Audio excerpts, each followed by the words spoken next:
네, 오늘 하나님의 말씀 제목은 영원한 감옥과 영원한 성전이라는 제목으로 하나님의 말씀 준비해봤습니다. 오늘 본문에 읽어보시면은 예수님의 사도들이 감옥에 갇혔다가 기적적으로 이제 빠져나오게 된 것이 있죠. 그래서 그 사도들이 그전에는 감옥에 있었는데 지금은 성전에서 사람들을 가르치는 그런 장면이 나옵니다. 근데 이러한 모습을 우리가 보면서 우리의 모습을 생각하지 않을 수 없습니다. 우리가 죄와 사슬에 이렇게 묶여 있었다가 예수님을 통해서 그 사슬이 벗겨지고 자유롭게 하나님을 찬양하는 그러한 사람으로 살고, 또 하나님의 이 땅의 성전이라고 할 수 있는 교회에서 자유롭게 자발적으로 예배드릴 수 있는 그러한 사람으로 변화되는 것을, 그러한 상황을 우리가 기억하지 않을 수가 없습니다. 예수님께서 알려주신 기도에 뜻이 하늘에서 이루어진 것 같이 땅에서도 이루어지기를 원하는 것을 우리가 기도합니다. 어린이 말씀에도 설교했듯이 하늘의 천국에서 이루어지는 것들이 있습니다. 그런데 이 땅에서 그런 것들이 이루어지는 모습은 교회 그리고 성도의 삶에서 가장 잘 그 하늘의 모습을 우리가 엿볼 수 있을 것입니다. 오늘 사도들의 그러한 삶의 모습을 통하여서 우리가 마지막에 들어갈 그 천국의 모습을 엿볼 수 있는 부분이 있다고 생각합니다. 그래서 오늘은 두 가지를 함께 여러분과 말씀을 나누고 싶습니다. 첫 번째는 믿는 자는 영원한 감옥에서 건짐을 받는다는 것입니다. 두 번째는 믿는 자는 영원한 성전에 들어가게 된다는 것입니다. 이 두 가지 사실을 함께 살펴보겠습니다. 오늘 본문의 22절부터 23절 다시 한번 보시겠습니다. 사도행전 5장 22절부터 23절입니다. 관속들이 가서 옥에서 사도들을 보지 못하고 돌아와 말하되 가로되 우리가 보니 옥은 든든히 잠기고 지킨 사람들이 문에 섰으되 문을 열고 본즉 그 안에는 한 사람도 없더라. 믿는 자는 영원한 감옥에서 건짐을 받는다고 제가 말씀을 드렸습니다. 지금 사도들이 원래는 감옥에 있었는데 지금 지키는 사람들이 가서 봤더니 감옥에 없다라는 것을 보고한 상황입니다. 어떻게 이렇게 감옥에 없게 되었을까요? 우리 지난주 설교 기억하신다면 19절 말씀에 주의 사자가 밤에 옥문을 열고 끌어내었다라고 되어 있습니다. 밤에 하나님의 천사가 사도들에게 가서 그들을 옥문을 열고 끌어내었기 때문에 지금 사도들이 없는 것입니다.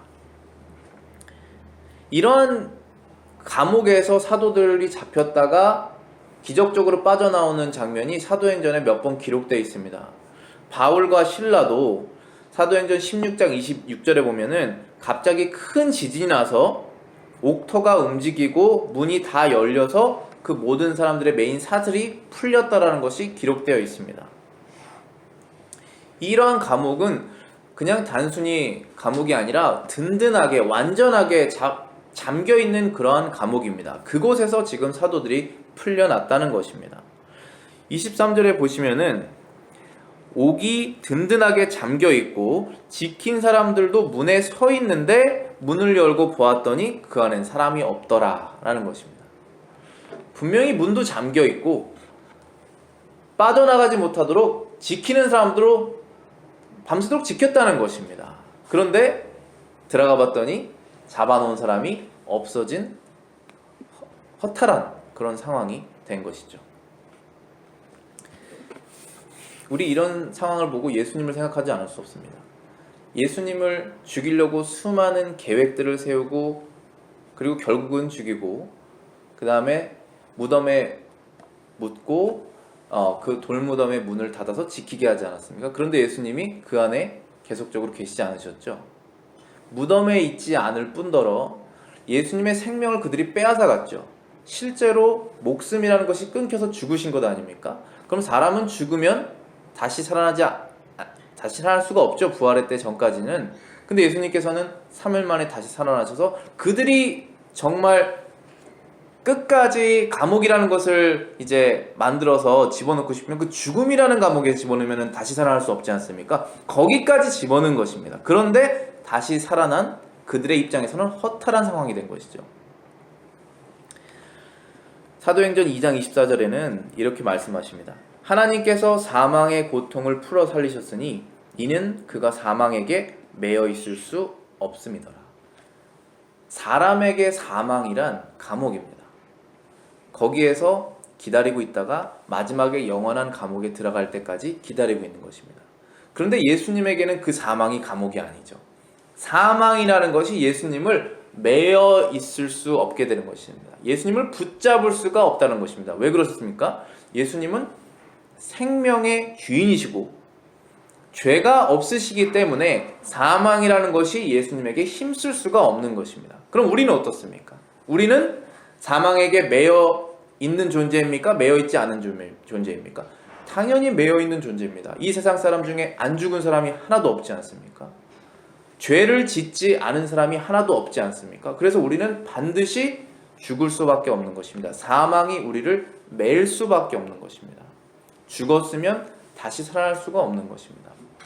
그러나 예수님께 속해진 사람들은 마치 사도들이 감옥에서 든든하게 잠겨있는 감옥에서 살아난 것처럼 우리도 그 죽음이라는 감옥에서, 그리고 마지막에는 영원히 죽어야 될 그 감옥에서 살아나게 된다는 것입니다. 예수님과 함께 예수님의 그 몸에 속해짐으로 인해서 그렇다는 것입니다.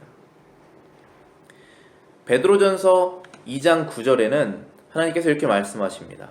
오직 너희는 택하신 족속이요 왕같은 제사장들이요 거룩한 나라요 그의 소유된 백성이니 이는 너희를 어두운 데서 불러내어 그의 기이한 빛에 들어가게 하신 자의 아름다운 덕을 선전하게 하려 하심이라. 하나님께서 그의 백성들을 구원하시기 위해서 하나님의 아들을 직접 보내신 것입니다. 근데 그의 백성들이 어떠한 상황에 있었길래 하나님의 아들이 직접 오셨어야 됐습니까? 어두운 데 있었다 그럽니다. 마치 감옥과 같은 어두운 곳에 빛이 없는 곳에 있는 그러한 상황에 하나님의 아들을 보내셔서 빛이신 그 빛이 자체이신 그 하나님의 아들을 보내셔서 그의 기이한 빛에, 그의 놀라운 빛에 들어가기 위해서 우리를 택하셨다라고 하는 것입니다. 그래서 지금 이 사도들도 마치 그 어두운 감옥에서 있다가 하나님의 사자가 데리고 나와서 밝은 어디로 갔습니까? 성전으로 가지 않았습니까? 그런 것처럼 우리들도, 하나님의 택한 백성들도 예전에는 예수님을 모르고 하나님의 말씀과 상관없이 우리의 뜻대로 어둠 속에 살다가 건짐 받아서 예수님의 그 기이한 빛 안으로 들어가게 된 것입니다. 그런데 여기 베드로전서에 말씀하시기를 그 이유를 말씀하셨습니다. 불러내신 이유는 무엇이냐 하면은 우리를 구원하신 그 예수 그리스도의 아름다운 덕을 선전하기 위해서 우리를 불러내셨다고 그랬습니다. 그렇죠? 우리를 불러내신 것은, 불러내는 것 자체가 우리에게 큰 복이죠. 사슬에 묶여 있다가 이제는 자유를 얻은 것입니다. 물론 우리가 예수님을 믿기 전에도 직접 감옥에 간 것은 아닙니다. 실제로 감옥에 간 것도 아니고 우리의 몸에 사슬이 매여 있는 것도 우리가 아니었습니다. 근데 영적인 뜻에서 절대로 하나님이 원하시는 것을 할 수 없고 항상 육적인 것, 우리가 원하는 것만 할 수밖에 없었던 죄와 율법의 사슬에 매인 그러한 존재였다는 것입니다. 그래서 그 사슬이 풀리는 것만으로 인해서 너무나 자유를 얻는 것입니다. 이제는 하나님에게 다가갈 수 있는 그런 존재가 된 것인데, 그 목적 안에 또 하나의 목적은 우리를 풀어내신 그 예수 그리스도의 놀라운 그 덕, 아름다운 덕을 선전하기 위해서 우리를 풀으셨다고 하는 것입니다. 그래서 지금 이 사도들도 똑같습니다. 똑같이 그런 어둠에 잡혀 있다가 풀려나와서 했던 것이 자기들을 풀어내신 그 예수 그리스도의 아름다운 덕을 성전에서 전파하는 것이죠. 이러한 일이 지금 일어난 것입니다. 오늘 본문 24절을 다시 보시겠습니다. 성전 맡은 자와 제사장들이 이 말을 듣고 의욕하여 어찌 이 일이 될까 하더라. 지금 굉장히 의욕스러운 상황이 벌어진 거죠. 분명히 든든하게 지금 감옥을 잠가놨고 앞에서 지키는 사람도 있었는데 사람들이 없어진 것입니다. 자, 그럼 이러한 일이 일어나면은 뭔가 있다 라고 한 번쯤은 생각해 봐야 되지 않겠습니까? 그런데 지금 이 사람들이 하는 행동이 무엇이냐면은 24절에 의욕하였다 라고 했습니다. 의욕하여 일이 어찌 될까 하더라 라는 말이 써 있습니다. 불신앙은 증거가 불충분해서 불신앙이 되는 것이 아닙니다. 우리가 어떤 사람이 믿음이 없다고 했을 때 그 믿음이 없는 이유는 그 사람 입장에서 증거가 불충분해서 믿지 않는 것이 아닙니다. 우리가 믿음이 없는 사람들하고 얘기해 봤을 때 이러한 말을 많이 하게 됩니다. 하나님이 진짜 계시다면 이것을 보여달라라고 말할 때가 있습니다. 그것은 자신의 불신앙, 믿음이 없음을 어떤 것으로 채워준다면, 증거로 채워준다면 내가 믿음이라는 것을 생겨보겠다고 하는 굉장히 어리석고 교만한 생각입니다. 그러니까 불신앙은 증거가 불충분해서 그렇지 않다라는 것입니다. 지금 이 사람들이, 관속들이 사도들이 없어진 그런 기적적인 것을 보면은 믿음이라는 것이 생기지 않았을까, 놀라지 않았을까 생각하지만 절대 그렇지 않았습니다. 지금 여기 단어가 24절에 의욕하여라고 하는 것은 굉장히 혼란스럽다라고 하는 그런 상황입니다. 누가복음에 이러한 예수님의 이야기가 있습니다. 예수님께서 부자와 그 다음에 거지 나사로를 예수님께서 이야기하신 것을 기억하시죠? 부자가 이제 죽어서 지옥에 가게 됩니다. 그리고 거지 나사로도 죽어서 아브라함의 품 천국에 가게 됩니다. 그랬더니 그 부자가 너무나 그 지옥이 고통스럽기 때문에 그 지옥의 무서움을 알고 자기 형제들에게 이 죽은 나사로를 살려서 보내달라는 얘기를 합니다. 그러면 자기 형제들이 지금은 하나님을 믿지 않고 지옥을 믿지 않지만 죽은 사람이 살아서 돌아가면은 믿게 될 것이다. 그래서 내가 처해 있는 이 감옥 같은 이 지옥에는 오지 않게 될 것이다. 제발 보내달라는 그러한 말을 아브라함에 하게 됩니다. 그랬더니 그때 성경에서 뭐라고 말씀하시면은 누가복음 16장 30절 31절에 말씀하시기를 이르되 그렇지 아니하니이다. 아버지 아브라함이여 만일 죽은 자에게서 그들에게 가는 자가 있으면 회개하리이다 라고 그 부자가 말하니까 이르되 모세와 선지자들에게 듣지 아니하면 비록 죽은 자 가운데서 살아있는 자가 있을지라도 권함을 받지 아니하리라 하였다 하시니라 라고 했습니다. 모세와 선지자에게 듣지 않는다면 죽은 자가 살아나는 일이 있어도 권함을 받지 않을 것이다 라고 얘기를 했습니다. 무슨 뜻입니까? 모세와 선지자는 성경을 말하는 것입니다.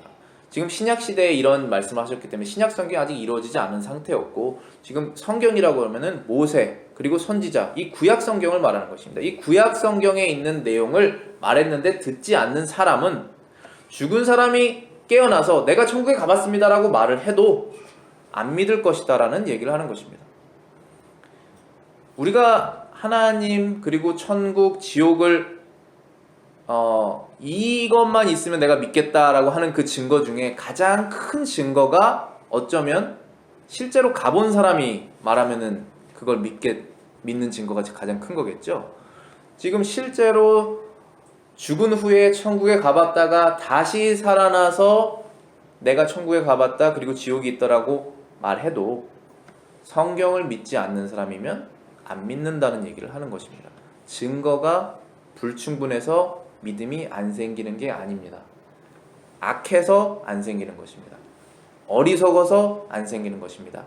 회개하지 않아서 안 생기는 것입니다. 지금 이 관속들이 자신들이 가둬놓은 예수님의 제자들이 기적적으로 없어진 걸 보면 놀라서 믿음이라는 것이, 예수님에 대한 믿음이라는 것이 생겨야 하는 것이 맞지만 그렇지 않다라는 것입니다. 의욕했다는 것입니다. 무슨 일이지? 하고 혼란스러운 것에서 멈추게 되었습니다. 그리고 난 다음에 그들이 스스로 하는 말들이 뭐였냐면 이 일이 어찌 될까 하더이다. 이 뜻은 무엇이냐면은 무슨 일이 지금 벌어지고 있는 것이냐 라고 그냥 궁금해하고 혼란스러운 것에서 끊겨났다는 것입니다. 죄를 회개하는 믿음에까지 도달하지 못하는 것입니다. 하나님께서 우리에게 주시는 그 증거, 그 계시는 너무나 충분합니다. 로마서 1장 20절부터 21절에 하나님께서 말씀하시기를 창세로부터 그의 보이지 아니하는 것들 곧 그의 영원하신 능력과 신성이 그가 만드신 만물에 분명히 보여 알려졌나니 그러므로 그들이 핑계치 못할지니라. 하나님을 알되 하나님을 영화롭게도 아니하며 감사하지도 아니하고 오히려 그 생각이 허망하여지며 미련한 마음이 어두워졌다 라고 하셨습니다. 하나님께서 세상을 창조하시고 지금 우리가 사는 이 시대까지 그리고 마지막에 예수님이 오실 그때까지 계속적으로 알려주시는 내용이 뭐냐면 두 가지라고 지금 성경에 되어 있습니다. 하나는 하나님의 능력 그리고 하나님의 신성이라고 되어 있습니다. 하나님의 능력은 그대로 파워입니다. 하나님이 어떠한 일을 하실 수 있는 힘. 그리고 신성이라는 것은 사람이 도달할 수 없는 어떠한 영역이라는 것입니다. 우리는 우주를 만들 수 없죠. 우주의 질서도 만들 수 없습니다. 그거를 하나님이 하셨다는 것입니다. 그래서 사람들이 자연을 이렇게 보았을 때 하나님은 능력이 있으시구나, 힘이 있으시구나, 그리고 그거를 컨트롤 하실 수 있는 사람이 갖고 있지 않은 어떠한 신적인 그런 영역에 계시는구나 라는 것을 사람이 다 마음속으로 알고 있다는 것입니다. 그래서 결론은 무엇입니까? 핑계하지 못한다는 것입니다. 그 뜻은 무엇입니까? 증거가 충분히 이미 있다라는 것입니다. 그런데도 마음이 허망하여져서 미련하여져서 하나님을 섬기지 않고 대신에 뭐를 섬깁니까? 하나님이 만드신 것을 섬깁니다. 그것이 사람이든 그것이 명예든 그것이 돈이든 그것이 자연이든 뭐든 간에 하나님 이외에 이 세상에 속해 있는 무언가를 사람이 섬기는 허망한 상태가 됐다는 것입니다. 그 허망한 상태가 된 이유는 증거가 불충분해서가 아니라 마음이 악해서 회개하지 않기 때문에 그렇다는 것입니다. 우리가 이 사슬에 매여 있다라는 표현을 성경에서 많이 쓰게 되는데 시편 107편 10절부터 11절 말씀에는 이렇게 말씀하십니다. 사람이 흑암과 사망의 그늘에 앉으며 곤고와 쇠사슬에 매임은 하나님의 말씀을 거역하며 지존자의 뜻을 멸시함이라. 사람이 어두운 데 앉아있고 사망의 그늘에 자신이 스스로 가게 하는, 그리고 곤고와 쇠사슬에 자신이 매이게 된 그 이유가 있는데 그 이유는 무엇이냐면 하나님의 말씀을 거부했기 때문에 그렇다는 것입니다. 하나님의 뜻을 멸시, 자신의 뜻이 더 높다라고 생각했기 때문에, 회개하지 않았기 때문에 그런 어두운 곳에 죄 사슬에 묶여있는 상태가 되었다는 것입니다. 그래서 저와 여러분도 똑같습니다. 일주일을 살다가 왜 내가 이렇게 흑암 속에 있을까? 왜 내가 죄의 사슬에 매여있는 것처럼 똑같은 죄를 반복하고 있는 이 위치에 내가 지금 왜 있을까 하면 그 이유는 단 한 가지입니다. 하나님의 뜻을 멸시했기 때문에 그런 겁니다. 멸시라는 단어가 얼마나 교만한 단어입니까? 하나님께서 하시라고 하는 이러한 마음을 먹으라고 하시는 것, 이러한 뜻을 가지고 살라고 하시는 것을 안 하는 겁니다. 우리가 그때 우리는 스스로 우리를 어두운 가운데 죄의 사슬에 스스로 묶는 것입니다.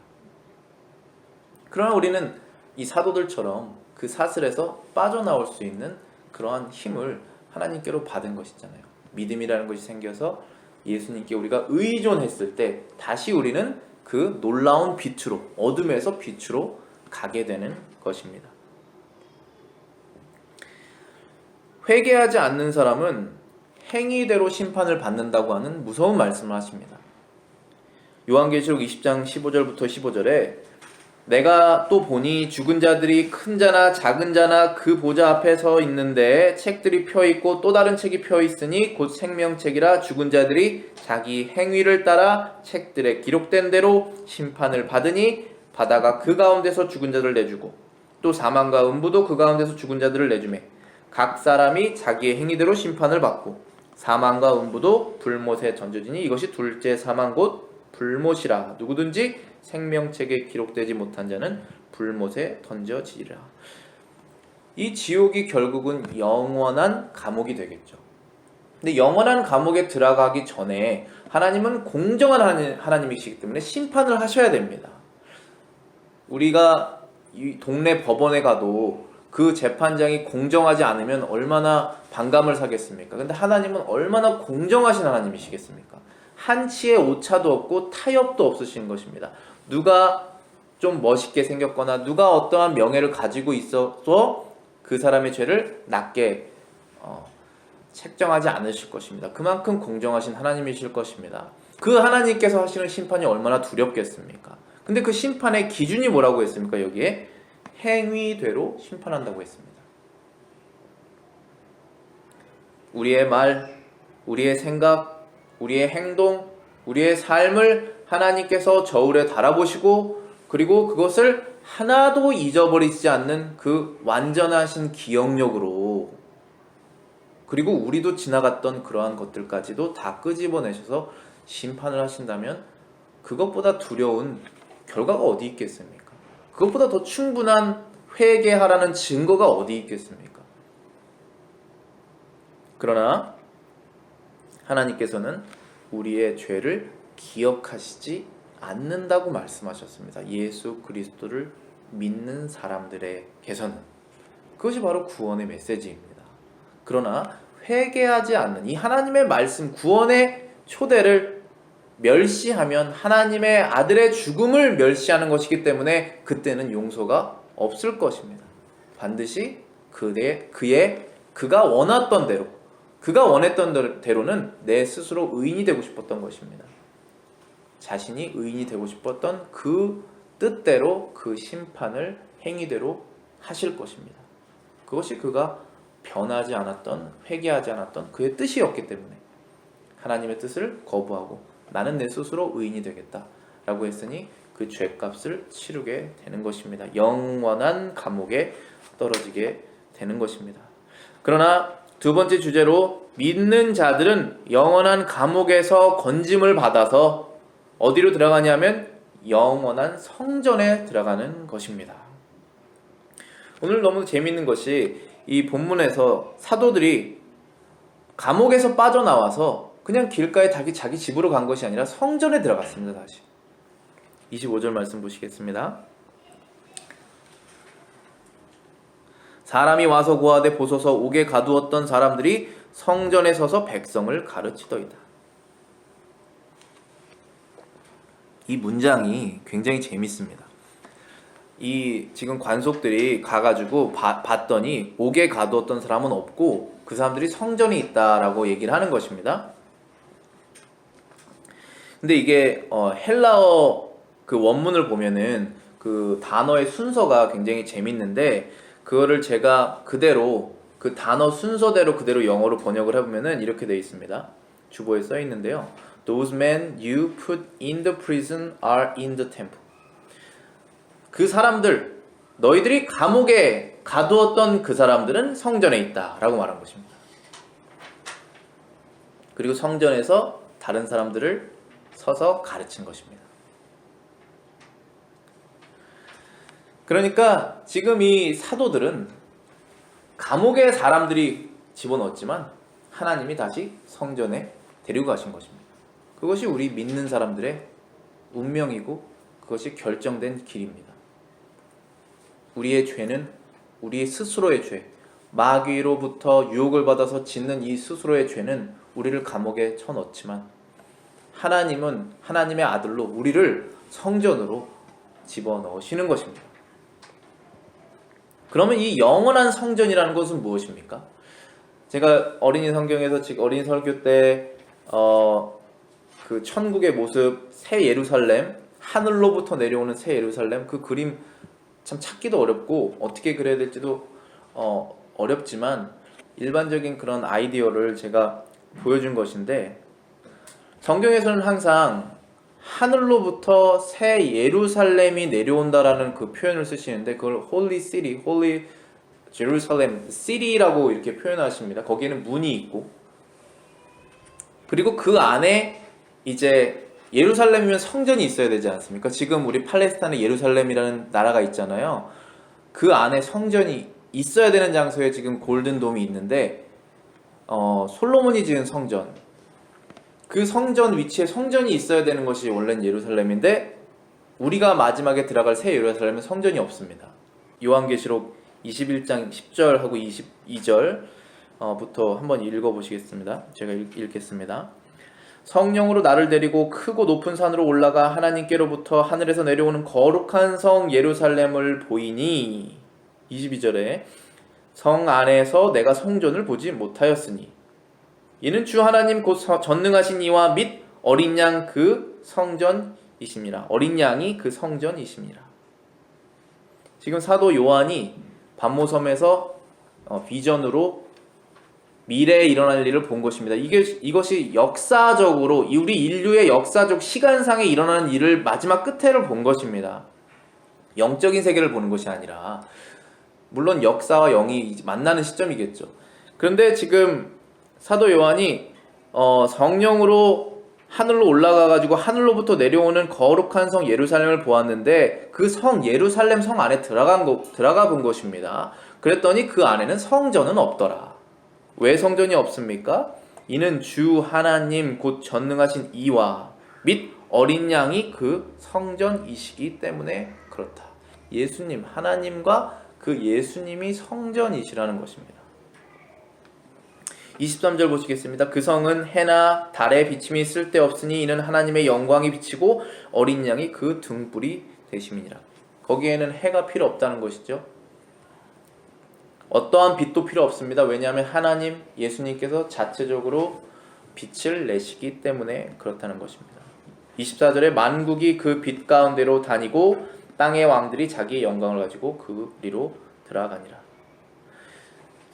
영원한 감옥에서 영원한 성전으로 옮겨졌다라고 하면 그 영원한 성전은 무엇이냐 하면은 그 새 예루살렘 안에 있는 예수님이 성전이신 것이죠.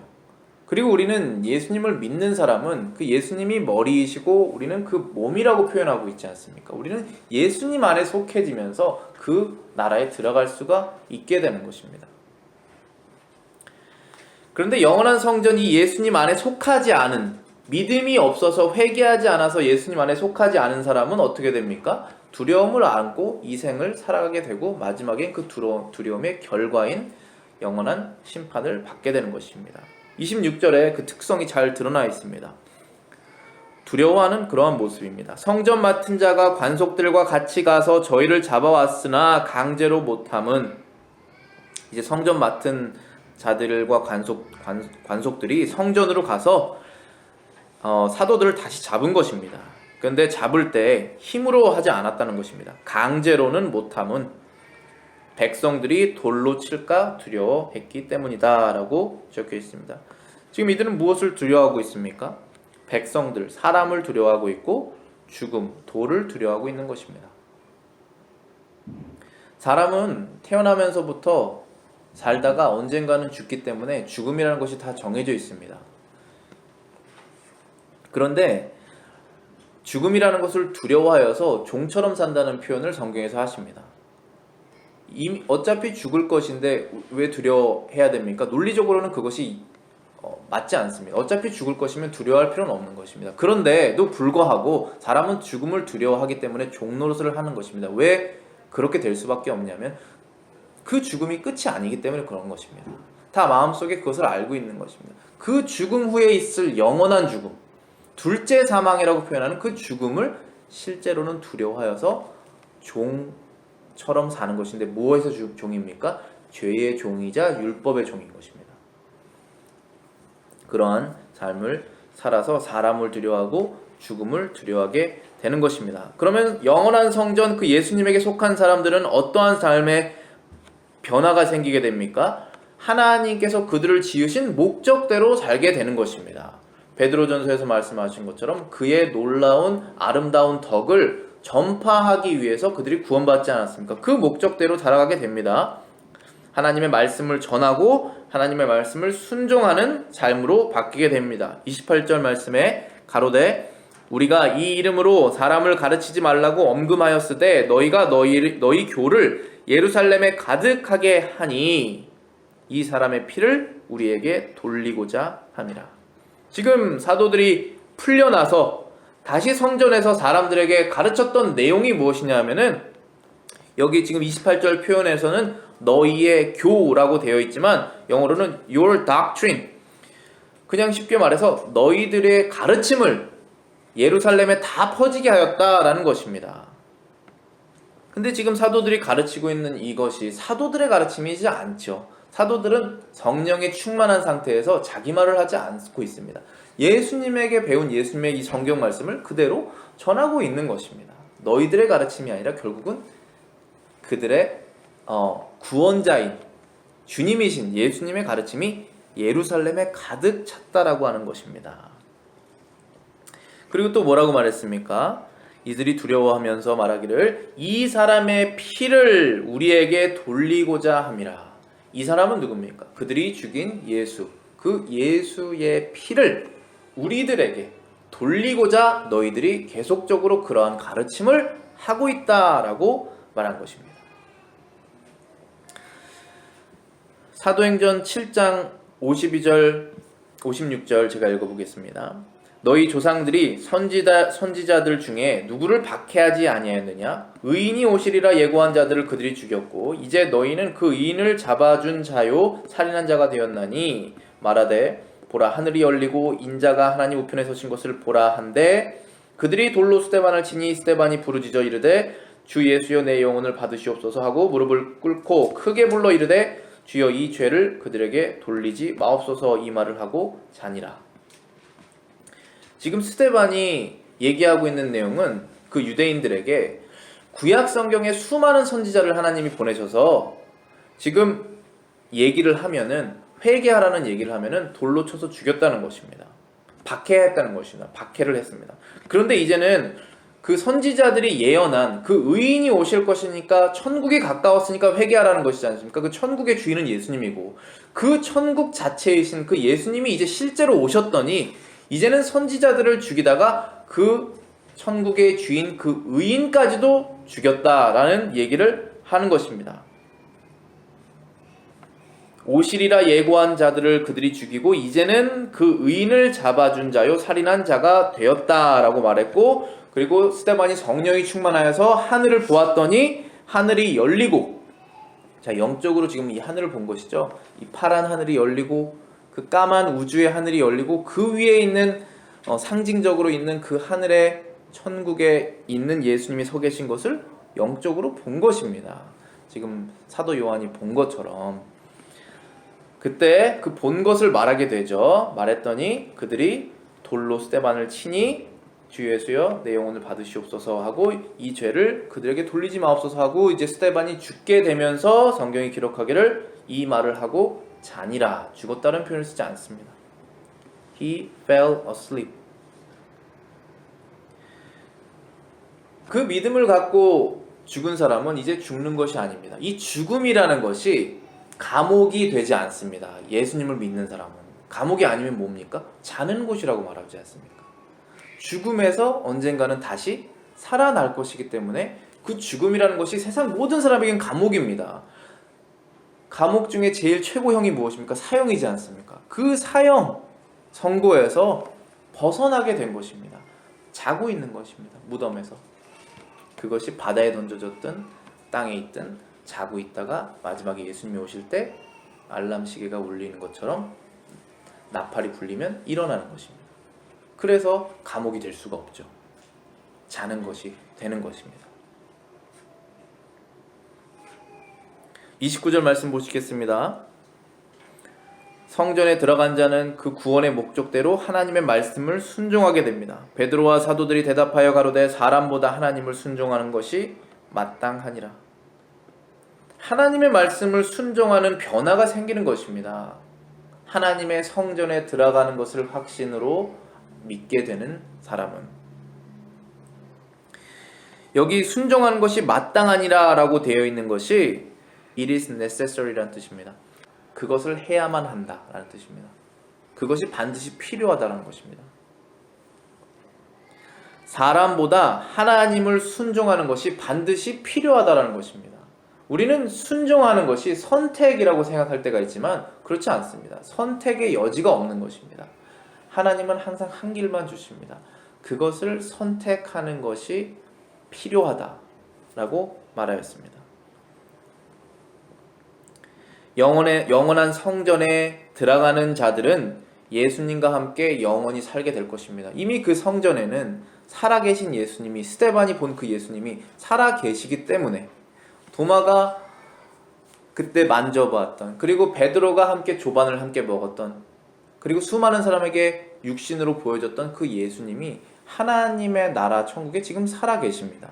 2000년 전부터 지금까지 썩지 않으시고 영원히 육신 그대로, 근데 변화된 육신, 영광스럽게 된 육신이죠.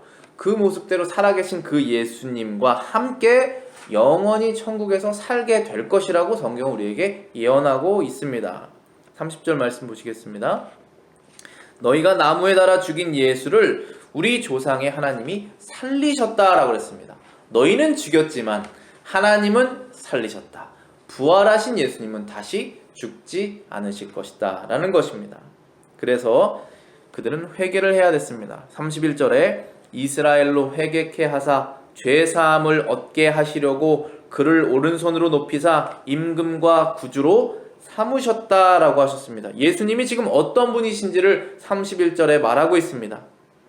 예수님은 살아서 어떻게 계시냐면 임금으로 계시다. 영어로 보면 프린스, 왕자라는 뜻으로 되어 있습니다.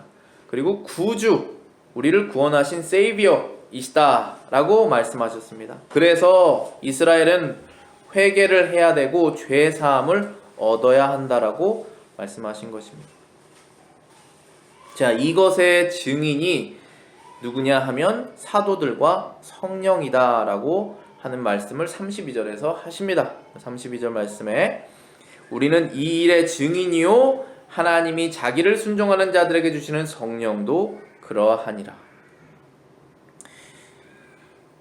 요한복음 15장 26절 27절에 이렇게 말씀하십니다. 예수님께서 제자들에게 내가 아버지께로부터 너희에게 보낼 보혜사 곧 아버지께로부터 나오는 진리의 성령이 오실 때에 그가 나를 증언할 것이요 너희도 처음부터 나와 함께 있었으므로 증언하느니라 라고 말씀하셨습니다. 하나님 아버지께서 예수 그리스도를 통해서 보내시는 그 성령이 예수님을 증거하실 것이고, 그리고 예수님과 처음부터 같이 있었던 그 사도들이 예수님을 증거할 것이라고 되어 있습니다. 가룟 유다를 대체할 사도를 뽑는 그런 장면이 나오는데, 그때도 예수님과 처음부터 같이 다닌 사람들 중에 한 명을 뽑습니다. 그러니까 사도의 기준이 예수님이 사역을 시작할 때부터 같이 다니는 것으로 눈으로 직접 본 그 증인이 되어야 된다는 것이고, 그들과 함께 성령이 예수님을 증거한다고 되어 있습니다. 그래서 지금 두 증인이 있다고 말한 것입니다. 사도와 그 다음에 성령입니다. 우리도 마찬가지죠. 우리는 사도들의 그런 말씀을 받아서 우리는 예수님을 믿는 사람이 되었습니다. 그래서 우리는 예수님을 안 믿는 사람에게 전하죠. 그럼 우리는 증인이 되는 것입니다. 근데 우리 안에 있는 성령이 함께 예수님을 전하게 되는 겁니다. 성령이 없이는 우리는 예수님을 전할 수가 없습니다. 그 효력도 나타나지 않을 것이고, 오늘 말씀을 마치면서 영원한 심판을 받아서 영원한 감옥에 가는 사람이 있고, 영원한 구원을 받아서 영원한 성전에 들어가는 사람이 있다라고 성경에서 분명히 말씀하십니다. 그 하나님의 말씀을 받아들이고 회개 않으면 우리가 예수님을 믿고 그 영원한 성전에 들어가게 되는 것이고, 그 하나님의 말씀을 멸시하면 그 죄로 인하여서 우리는 영원한 감옥에 들어가게 되는 것입니다. 저와 여러분들은 어떻습니까? 죄를 회개하고 우리 주님께서 주시는 그 용서를 우리가 받았습니까? 예수님을 우리의 구원자로 지금 믿고 있습니까? 예수님의 대속 죽음을 믿는 사람들은 영원히 새 예루살렘에 살게 될 것이라고 말씀하셨습니다. 그 뜻은 우리는 천국의 시민으로 살아가는 것입니다. 우리의 구원받은 목적은 예수님의 말씀대로 살고 예수님의 말씀을 전하는 것입니다. 저와 여러분들은 예수님을 주인으로 모시며 그분을 전하고 그분의 뜻대로 살고 있는지 우리 확인해 보기를 원합니다.